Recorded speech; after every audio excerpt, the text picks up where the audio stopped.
Well, welcome everyone. I'm so glad that you're here today and you've joined us for this webinar. My name is Walt Drain. I'm the co-chair of the Education Division for ATP. That's the Association of Test Publishers. For my day job, I serve as the Director of Education Services for Caveon Test Security. And today I'm excited to have with me our CEO, Dave Foster, who will be presenting to us about reimagining assessment, innovation shaping the future of testing. And this session will highlight randomly parallel testing, a concept originally introduced by Frederick Lord in 1955 that is gaining renewed attention as a powerful approach to reduce cheating, improve score comparability, and generating unique yet equivalent test forms at scale. Just a few reminders. If you would like to turn on captions yourself, please do so.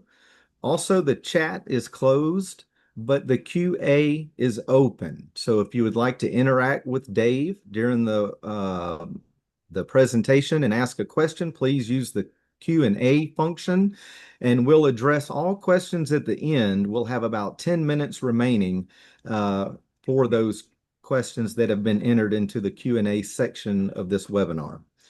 Without further ado, I'll turn it over to our CEO, Dave Foster. Okay, thank you. Thank you, Walt.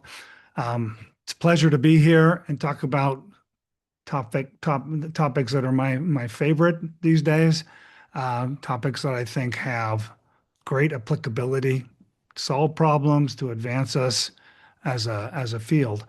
As Walt mentioned, I'm from Caveon. I'm the CEO and one of its scientists.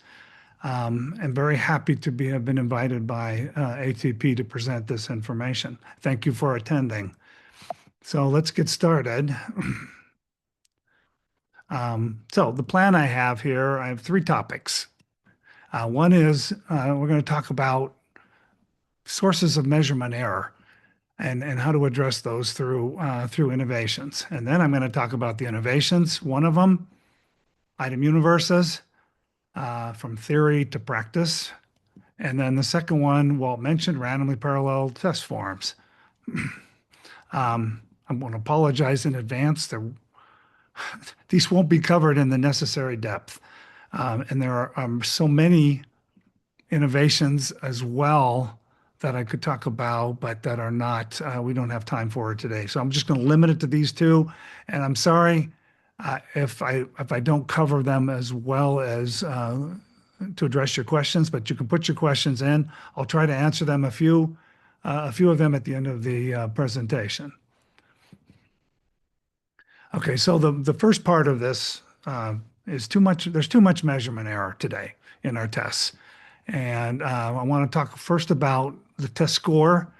The test score, what comes out of every one of our tests, is our industry's most valuable asset. It's the asset that all decisions are made. And so it's our responsibility to protect the test score from being rendered useless by sources of error and bias, systematic error and bias, things that inappropriately raise test scores or lower test scores. And I'll show you what those are in a minute. But the focus is on making a test score useful, helpful, perfect for our purposes. So here is a kind of a page full of sources of systematic measurement error unmanaged. The word systematic basically means that the effect is either raising test scores or lowering them. I've highlighted two of these in green. These generally raise test scores. That's the point of them. If you can cheat, if you have test wiseness, you should be able to increase your test score. The others on the list, all the ones in red, will generally lower test scores. Neither of those outcomes is desirable. That's why this is referred to as error. And because they go in a specific direction, they're referred to as systematic error. And in the title, generally speaking, we don't do a great job in our industry at managing these. We don't eliminate them. We don't try to reduce them. And so I've got a little bit. So the challenge of systematic error is that many sources are hidden. Cheating is by design, secret. People that are trying to do that don't want other people to know. And so they are purposefully hidden, making it difficult for us to see them and impact them. Some are unknown. We don't even know, we can't know them. We can't measure them, even because they're within the person, like test wiseness or but they're just not known. And in any particular circumstances, it may be operating and we just don't know about it. And then some are known, but they're just hard to work with. So, so these are all challenges of dealing with systematic error. And the purpose of this presentation today is to talk about innovations, technology that can affect these in a positive direction. Despite these exist and they are impacting test scores all the time, we still treat test scores as valid, pure, and we continue to make decisions as if the systematic error is simply not there. And that basic approach to error has to change. We have to have a more aggressive plan and purpose to eliminate error from our test scores. And I believe this to be true. Because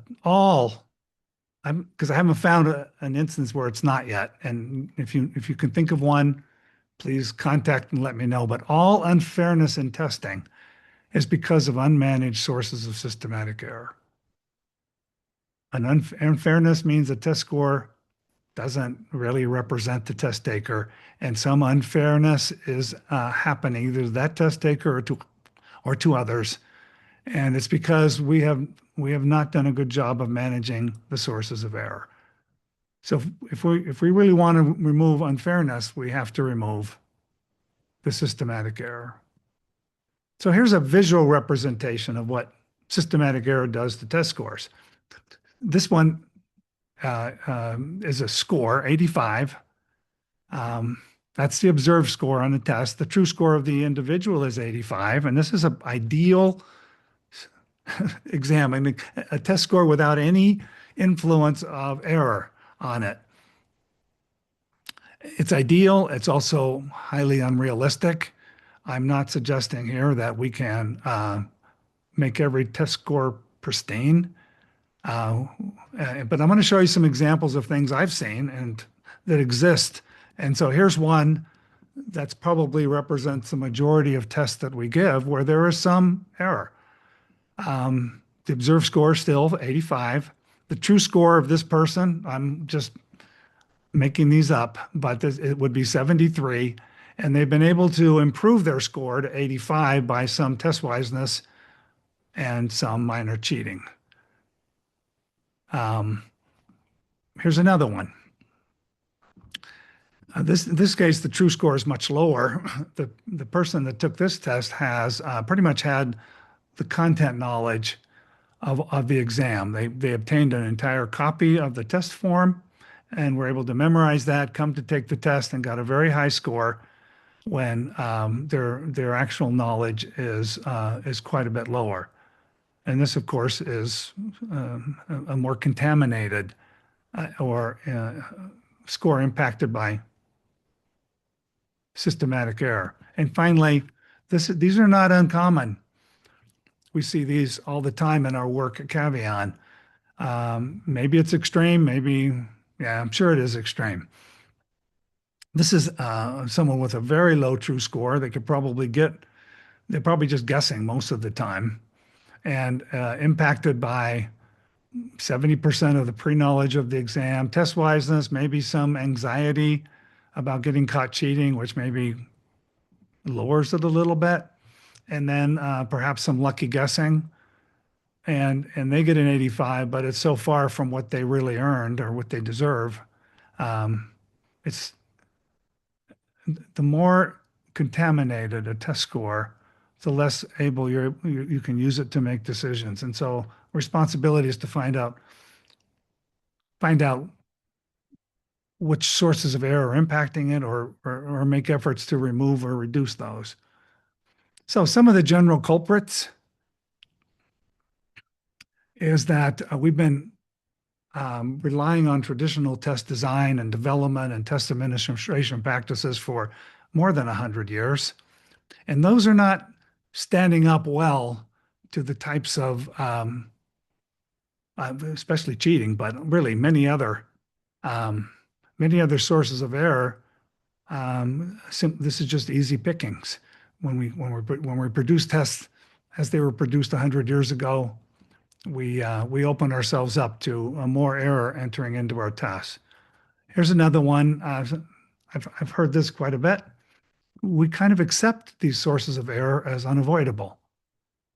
What can we do about it? We can't do anything about cheating or test biases. We can't do anything if a person gets sick during a test. We can't. I mean, these are just hard to deal with, and they're cost of doing business apparently, and so we just accept them. We live with them. And then not enough attention given to innovative solutions. We're kind of stuck in the traditional approach to testing, and even a little afraid to introduce new things. And I think we're going to have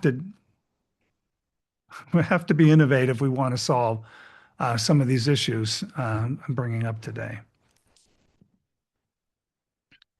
So what you should know about these two innovative solutions I'm about to present today. And just to remind you, it's how to make item universes and how to do randomly parallel testing. So these have these things. First, they have stronger theoretical, statistical, and psychometric support than any current testing practice. What I'm going to show you today is solid testing. You may not understand it, might not believe me, but they're worth a really good hard look. Second, sorry about that. They're less expensive and more efficient. All right, I got to deal with this. Hold on, real quick.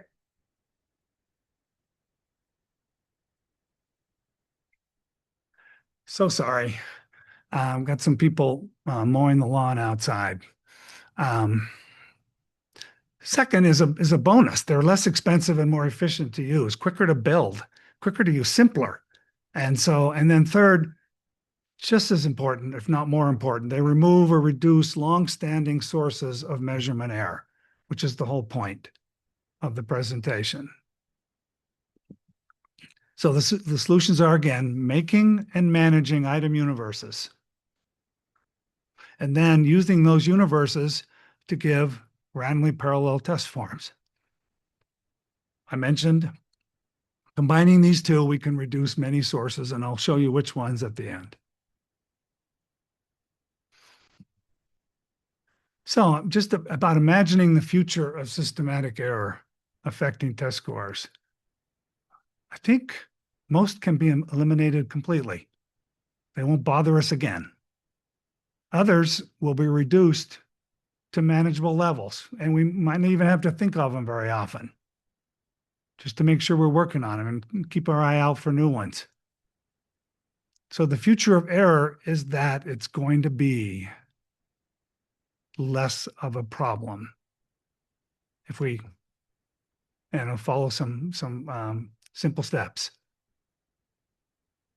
Okay, now I'm moving to part two, item universes. This is probably going to be a bit more of a difficult concept to grasp. Even the word probably doesn't make a whole lot of sense to you, item universes. But let's talk about it. So what I'm going to do in the next 15 minutes or so is define what an item universe is and show how it is built and how it's used on a test. Just a little preview is that an item universe is not an item bank. It's actually meant to be used on a test.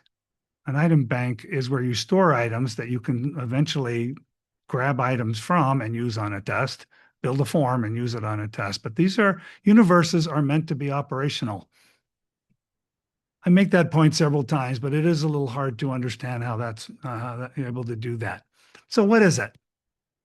Simply, it is all admissible items for a content domain. Any content domain, whether it's a small one, big one, small one like fractions, or large like algebra or biology. Obviously, the larger a content domain, probably there are a whole lot more admissible items.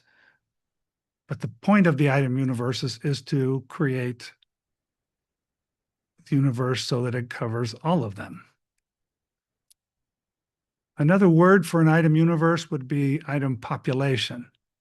That's an acceptable synonym to universe, except I like using the word universe because it better visual kinds of connotations. So anyway, you'll see it. So I don't know if this slide is going to work very well. On the left, you have a content domain description. On the right, you have all admissible items. And if you, I've got this thing. If you've done it right, you have complete congruence. That's the congruence sign. In the middle is that one's a description and one is all of the items, but they still are congruent. They refer to the exact same thing. And I'm going to show you an example here. I've got 2 or 3 examples. This one is one we created a few years ago at Caveon. This is from the Common Core standards. This is the 3rd grade. You see the ID number and I've actually written out the description that exists on the website. Determine the unknown whole number in a multiplication or division equation relating 3 whole numbers. For example, determine the unknown number that makes the equation true in each of these equations. So you have these examples. 8 times what is 45? 5 is equal to what divided by 3? 6 times 6 is equal to what? And in this case, the way this particular standard was written, they're assuming a person is just going to type in the answer. So the item format is short answer. Okay. So the next slides show a working item universe as a test item. In other words, it sits on the test as a test item and will generate an item at any time it's needed. And so here is some code on the right. This code is Jinja 2, a Python-like templating code. And I've labeled the left item stem. So this is the code that sits within the item stem. This is 18 lines, and it covers the entire domain that I just described. And I can quickly go back to remind you. There it is. Okay, so this code covers and makes this item is completely congruent with the domain. And we have to add the correct answer code. That's on the upper right there. Hidden underscore number. That's the correct answer code. They have to type that number in to get the answer correct. So this code, plus on the previous slide, 19 lines of code constitute a complete universe of items based on this well-known 3rd grade mathematics domain. Nothing's missing. Here are a couple of examples. Random items rendered from that universe. Blank divided by 5 is equal to 4. Well, okay, so the answer would be 20. And the student would just type in 20 and then submit their answer. The second random one that came up was 8 times what is equal to 32. And of course, the answer is 4. You type that in and put in submit. You type in something else and you'll submit it, but it'll be scored as incorrect. And I could do this all day long. I can do more. These are just two examples out of the entire universe of admissible items. So now this is an activity for you. Just see if you are kind of grasping the content a bit here. But keep in mind, I want you to estimate the total number of admissible items for this particular domain or item universe. And keep in mind, you have to vary the choice of operation. Sometimes it's a division, sometimes multiplication. You have to vary the placement of the hidden number and the equal sign. You have to use the entire range of numbers from 1 to 9. And it's a short answer item format. So you don't have options. It's not multiple choice. So these are the requirements and description of the domain and the universe. So how many total ones, how many of items of this type that are unique can this universe generate? And so you've had a couple of minutes to maybe think about that, but let me show you. So for short answer items like the ones we saw, the entire universe is only 972. And that includes whether it's multiplication or division, where the equal sign is, where the hidden number is, and a total of 972. That's it. That's the entire universe. And that's good to know.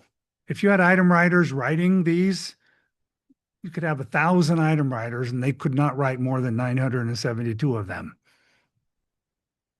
And the universe does that. Our code does that.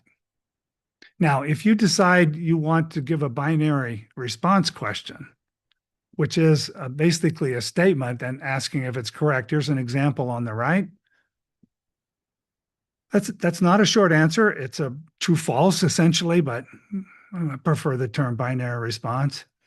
And for this one, we needed to add an incorrect option that was plausible for each correct option. We can do it other ways, but this is the way we like to do it. And this now ends up with twice as many items in the universe, 1,944.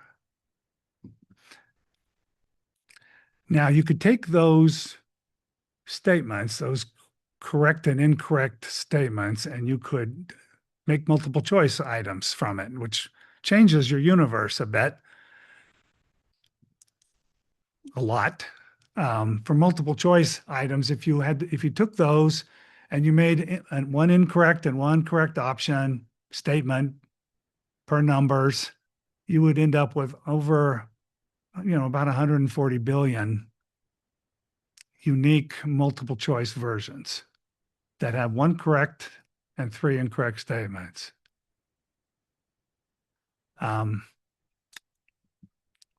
Here's an example of a multiple choice one rendered. You can notice the position of the equal signs. Some are division, some are multiplication. And the test taker has to go through each one and find the correct one. But the size of the universe is substantial. It isn't any bigger in terms of lines of code. You're just maybe a little bit in terms of lines of code, but it's not a difficult thing to do. And I hope you realize that this is pretty much covering the content as well as it can be covered. And second, having such variability among test forms is going to make cheating or harvesting of items very difficult to do, bordering on impossible, especially with 147 billion different combinations. So, item universes. A standard theoretical concept for last century's test theories. You may not know this, but first half of last year, when a lot of work was creating classical test theory and item response theory, generalizability theory, a standard assumption for those theories was the fact that that you had an item universe. Now, it was theoretical. You couldn't actually build it back then like you can today. So it was theoretical, but it was required. Um, it was required for the theory. So it's not an unusual concept. It's been around a long time. Theoretical last century, real this century. So today it's a practical, operational, generative item pool, not an item bank, but an operational item pool that's used during the exam. Has to generate them on the fly. And so just making clear, because it's an important point about item universes, they're used operationally during testing. They're not a place you store items. The items in an item universe are generally will be virtual. They won't even exist until they're needed on a test. But as long as you're comfortable with the quality that's produced, you can do this. So it is a 21st century, one way to view this. Item universes are a 21st century replacement for traditional item and test development practices. No more the need to have item writing workshops, to create items by hand, to craft them as high quality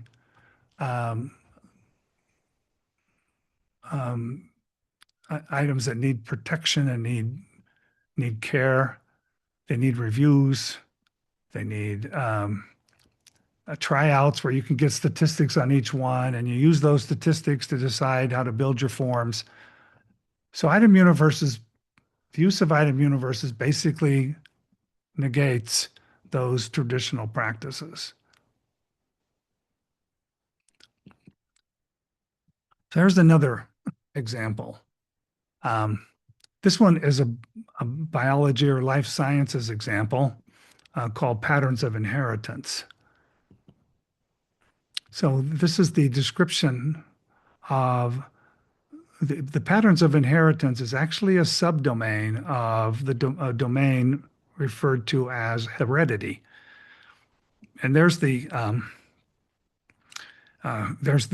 description from the next generation science standards: life science, disciplinary core, LS3, heredity. And this is one of the subdomains under heredity called patterns of inheritance. And this text describes a bit, if not completely, what this subdomain covers. I'll give you a second to just kind of read through that so you get a feeling for the breadth of the domain.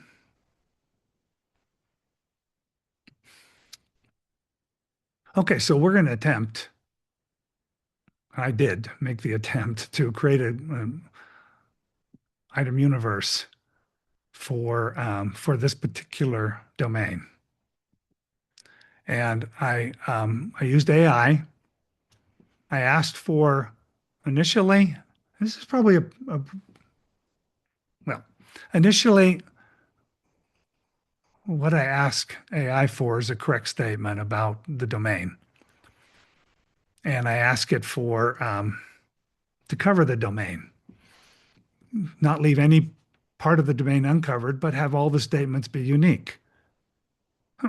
So you see one under core concepts: an organism's phenotype refers to its observable characteristics. And I asked it, how many correct statements on the core concepts can you make for me? And you can see that number on the right, 1,500 core concepts within patterns of inheritance. And the way we've developed at Caveon, the methodology for item universes, is to then, the second column, the third column over there called paired incorrect statement. If you just ask AI, ChatGPT, whatever large language model you're using, for an incorrect statement, it can't contain it can't contain itself. There's so many ways a statement can be incorrect, and they usually are not going to be acceptable to you. So what we've done at Caveon is pair the incorrect statement with the correct one. Just one. We just want one paired incorrect statement, but it's grounded by the correct one. So you see the correct one on the left, and the right one, the visible form of a trait is usually called an allele in basic inheritance models. That's an incorrect statement that is closely tied to the correct statement without using negatives or similar wording or absolutes. You go through some prompting, but you can get a really good, plausible, incorrect statement, at least one. You could probably do more. I just asked for one. So it can make 1,500 correct ones, and then it can make 1,500 incorrect ones for 3,000 total for core concepts, which could be another subdomain. And if you look at intermediate content, 7,000 correct statements are possible that cover the domain. Advanced content, 25,000 correct, unique statements can cover the domain. And so but when you're done, with either one of these can be their own universe. But if you really want to cover the entire area of patterns of inheritance, you have to consider core concepts, intermediate and advanced content. So this is just a little summary statement. You just look at what I state and read there. There are 33,500 possible unique correct statements. And by the way, AI does an amazingly high quality job at correct statements. And if you use this paired technique, it does a really good job of incorrect statements. So this has 67,000 statements about, and so a little bit of, when I say statement, you might be thinking of something measuring factual information, like something you could recall. This doesn't have to be, right? These can be statements that have to do with a scenario. They could be statements that a person has to about an application or a problem solving task they have to do. However you want to craft that, whatever the domain says you need to do those are the rules you follow. So with 67,000 statements, though, the universe contains, if you're just doing multiple choice, 1 correct and 3 incorrect, randomly chosen, you have 61.9 quadrillion possible 4-option multiple choice items. The number is unimportant. As you know, we only had 972 for that 3rd grade Common Core math standard. This one has 61.9 quadrillion. Both of them cover the universe. The goal is to have a universe of items, not a certain number. And the very last line here, this process took me less than an hour. The universe is now ready for quality control work. Once you've built it, you have to do some quality work, quality assurance work to make sure that this universe is spitting out the kind of items you want. So this is another universe example, algebra, but I'm only showing this at a high level to show you how different universes work on the same exam. So here's an algebra exam powered by 12 item universes, one for each subdomain within. And the test is on algebra, and you have these 12 operational item universes submitting items in real time to that exam. And I think I've got it here. No, I don't, but you can create your blueprint. If one of these is more important, you have it render more items. If one is least important, you have it render fewer, depending on how many items are on your test. This particular one, Yeah, I mean, I'm not sure you could even calculate very easily how many possible multiple choice questions could be. But this is what an algebra test might look like with 12 item universes. Now, quality assurance, this is how it works. And you're going to have questions about this. And I will try to help answer them, but you have to you have to design this universe well. You have to ask the right questions. You can't get crap out of AI and have this to work. So you have to continue to prompt until you get what you're after. And then you render some items randomly. You put it in a system and spit out 50 items and you review those. Random items from that universe will represent the entire universe. So you do this, you review the item renderings for quality. If you're finding poor quality, you fix and reconstruct the item universe.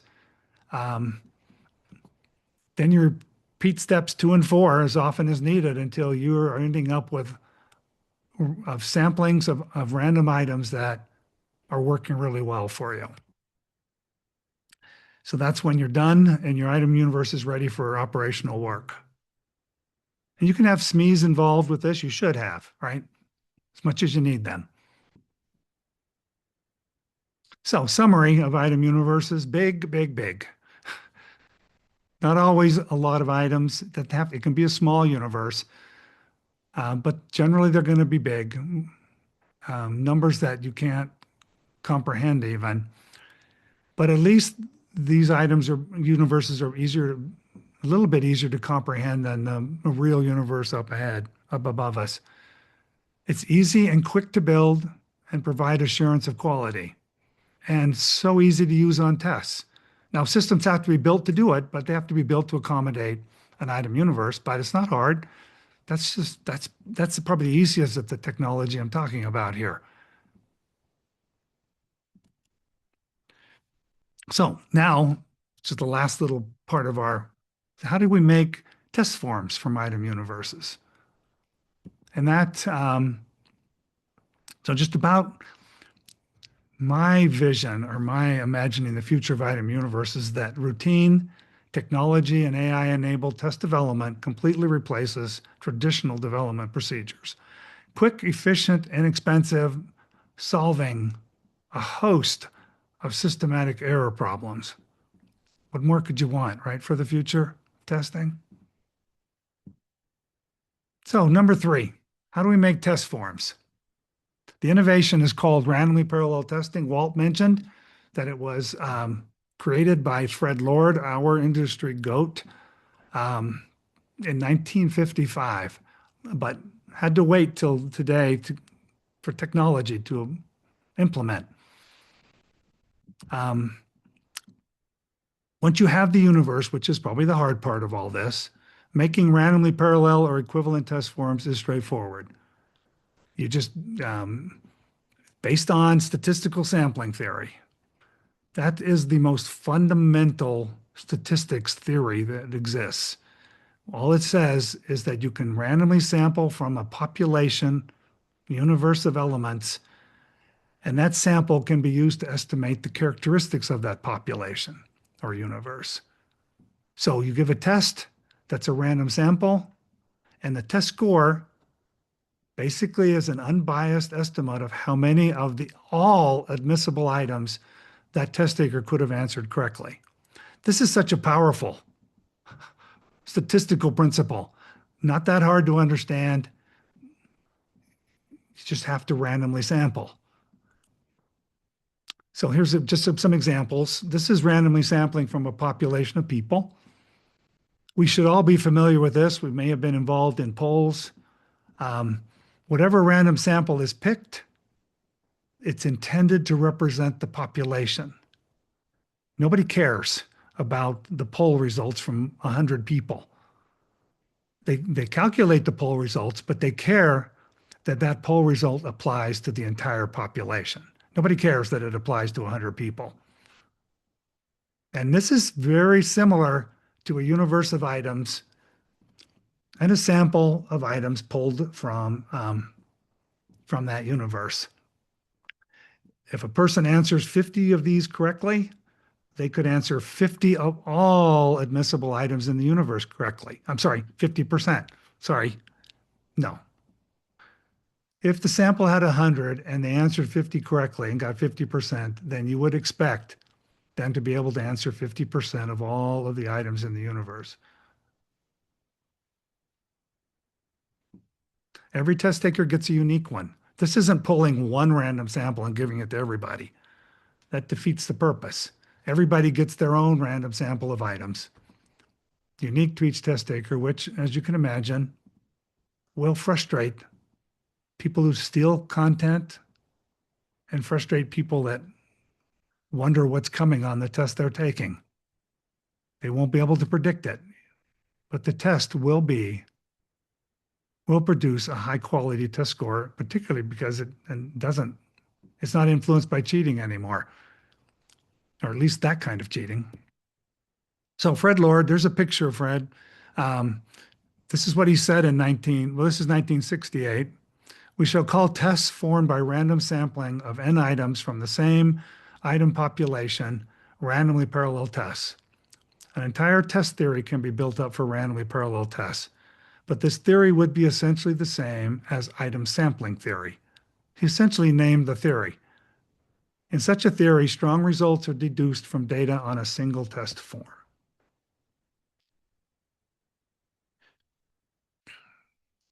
Okay, so randomly parallel tests. They have effect on a lot of sources of error, but here's probably the main one. Removes systematic error of cheating and prevents test theft. Prevents all item theft. That is, if you have a universe of items and you're randomly sampling, who cares if the items one person gets are stolen and shared on the web? It doesn't matter. It doesn't prevent it in that stopping a person from clicking on a camera to capture the screen or hitting a button, but it prevents it functionally, meaning that the item theft is useless. And that the effect on most forms of cheating is that it stops it, prevents it. Cheating by knowing what's going to be on your test form is not going to work anymore.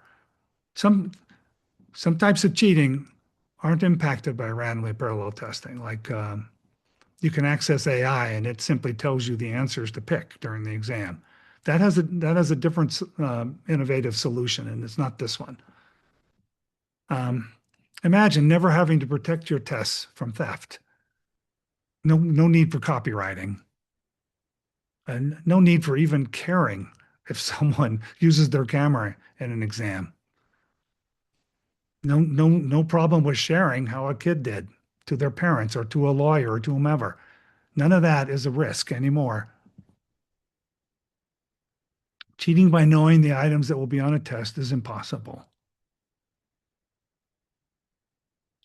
So I'm going to demonstrate one. It's not going to be the most exciting demonstration you've ever seen. But this is a content domain is hydrothermal vents. I don't know anything about them. Maybe you don't either. The size of the universe of items at their multiple choice is 96,900. And so I'm going to click on this link and it's going to show me a small test of 10 items.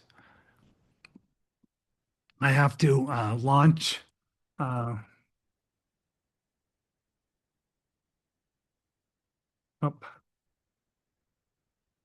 I don't probably need to do this. And I'm sorry. I'm really taking too much, but it might not let me go proceed if I don't at least. Dang it, I did it right. All right, that was terrible, and I apologize. And I'm just going to throw in some junk here. I'm not a robot. Start the exam. Run through a little check. Proceed. These are multiple choice questions on hydrothermal vents. Some instructions, and then I'm ready to begin. This particular one is about subdomain organisms adaptations.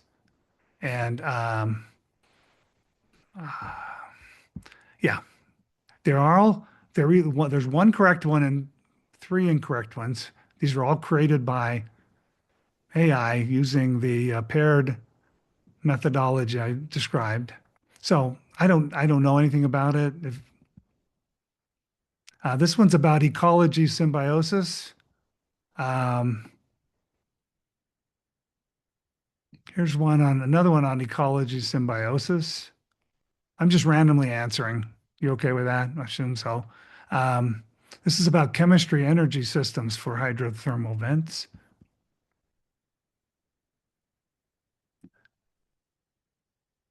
Another one on that same topic. This is about exploration and scientific discovery.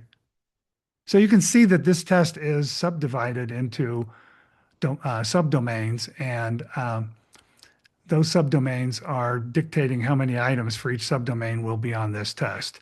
So it's a stratified randomly parallel test. You can stratify a randomly parallel test in any ways that you would like. Content's a good way, difficulty's a good way, item format's a good way. But the fact that you can stratify and still retain the statistical properties of randomly parallel testing is a really good boon. You can satisfy your need to make the forms a little bit similar for everyone. All right, let's just see how I did. I don't expect. Well, there we go. 1 out of 10. Not too unusual. Um, and if I took it again, what would happen? Would I see those same items? Out of 96,900, I doubt it. It'd be very rare to see even the same item that you saw before. You might see some of these statements. The likelihood is still small, but they could be there. Okay, so what's the future of randomly parallel testing? Well, it can and should replace fixed equated forms for every testing program out there, whether they're educational testing programs, certification, and it has the reasons for that are mainly solving systematic error issues, cheating in particular. But there are other reasons as well. It's just a better way to measure and less measurement error, as I mentioned. So the future is probably, I mean, um, it's so possible. It's not 10 years away. It's available today, actually. The delay will just be caused by people not understanding it or having to just transition from the more traditional approach to more innovation. And that sometimes takes quite a while. So just summary, and then we'll get to the get to any questions you might have. This just shows that same slide of these sources of error. Remember, these aren't all of them. This is just a few. Cheating is completely handled. It also has a reduction effect on the fact that test takers come unprepared. This is a great tool for helping them prepare because you can give the final exam or the summative exam out as a practice test, the exact same one without any worry that there's a security issue. And that will help people diagnose their weaknesses and they won't come to the test without being prepared. Just have to put in the work and learn. Test anxiety follows on that. If you're prepared, you're not anxious. Illness, it's easy to just take the test over again. There's no cost, there's no trouble. You don't have to worry about exposure of items. And then distractions during testing, the same thing. Something happened, you get a chance to take the test again. You'll get a different randomly parallel test form, but then again, everybody does. Okay, so I'm open to answer some test questions. Walt should be looking at that any of you might have asked and asking me to answer them. Walt, do we have any? Yes, we sure do, Dave, and thank you for that very informational presentation. We've had 9 questions come in, and we've got roughly 9 or 10 minutes left, so I think this will work out just perfectly. Before I start asking Dave these questions, let me just remind the group that this presentation was recorded, and if you registered, which you're here, so you did register, then you will receive a copy of this presentation recording, and feel free to share that to your colleagues if you think it's informational. The first question, back in earlier in your PowerPoint, Dave, you were talking about the word admissible, and someone asked, "What is the definition of admissible?" What is your definition of admissible? And it's a great question. It's always been the term back in the early part of the 20th century. The term admissible items was just always went along with the concept of the universe of items, and basically, they are ones you would deem acceptable. And by you, I meaning you personally. If you're responsible for the tests, you say, I only want these. These are my admissible items, and you create your domains with those items in place. The one third grade one we saw, it said, look, there's some examples of what I would refer they would want for admissible items. So it's not there's nothing technical about it. It's just acceptable to you given your circumstances, your audience, your materials. Um, and so yeah, hope that answered it. Yeah, thank you, Dave. And speaking of that third grade math question, let's go with that. A question here is that makes sense for third grade math about the finite options, but how would an item universe apply to a higher level content such as problem solving in a board certification exam? It we've done this before as well, and it doesn't even take all that much creativity. Your description, if your content domain description said the test taker gets a problem, a medical problem, let's say a patient coming in with all these circumstances, and then the items, that's probably a subdomain, is that particular circumstance, and your statements are going to be about what's the right decision based on that information. Or the information could have an error, and the question could be, how do you explain what the person did wrong when they dealt with this patient? There's no restriction to including an application, a scenario in these, or avoiding text altogether and just going with some sort of simulation. The same concepts work here, whether you're using text and more text-based items or images or simulations. There's nothing limiting any of that. The same concepts of an item universe apply. All right, sorry about that, Dave. I got kicked out and I'm back in. So let me get back to the questions. All right, quickly here. How do you empirically confirm difficulty and discrimination are equivalent across all generated variants? Now understand, these are not variants, these are renderings. They come from anywhere randomly in that domain. Some will be easy, some will be medium, some will be hard because the domain is made up of those. And so, yeah, you can't verify the difficulty. I mean, you could ask ChatGPT to estimate it, and people are working on that these days, but it's not really necessary. You expect a mix of difficulty, and if your test, you manage that by the length of your exam. The more items you have in your exam, your test form compared to, and another person has that same test form. If you have 10 questions, the difficulty is going to be different from one form to another. But if you have 25 or 30 or 40, difficulty balances out for everybody. Not just difficulty, but every other item characteristic, like how long an item takes to answer, or even the quality of the item, or anything else. Um, the what you're talking about, difficulty is sampled, and you're talking about sampling error, and the way that you manage that is by increasing the number of items on your test. Now, if you wish, you can verify that it's all working. You can run simulations. You can take data from the real world and you'll see that particular answer established through research. But as far as you can't, you won't be able to pick items. You don't want to pick items specifically based on their difficulty. You don't want to know. You don't want to try to find out what that difficulty is. You want to trust sampling theory from field of statistics.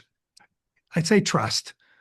What I mean is, if you want to, you can validate that sampling theory works, which every science in the world has validated that. No reason why we shouldn't. So Dave, keeping in line with this item questioning about item universes and the range of difficulty, the question is that a challenge for AI to generate items like that for And difficulty? no, I've done quite a bit of that work, and colleagues have as well. AI can evaluate difficulty, and you can then set up the test to only give items within a certain range of difficulty. And that's fine as long as your domain describes the restriction of that domain of that difficulty. If your domain just simply says biology, you have to accept all biology questions, easy, medium to hard. And that's a kind of a logical acceptance. But if you want to limit it, saying only hard biology questions, just as long as the domain covers it, ChatGPT or LLMs will produce more difficult questions for you. And the universe will be smaller because it's now only made up of difficult questions. All right, we've got a few more questions that roll in here. If the theory is strong and the technology is increasingly available, what is actually slowing adoption? What would need to happen for high stakes testing programs to move from pilot projects to operational use of AI-enabled item universes and randomly parallel testing? Well, the basic barrier is human belief, human habits, what they've always done.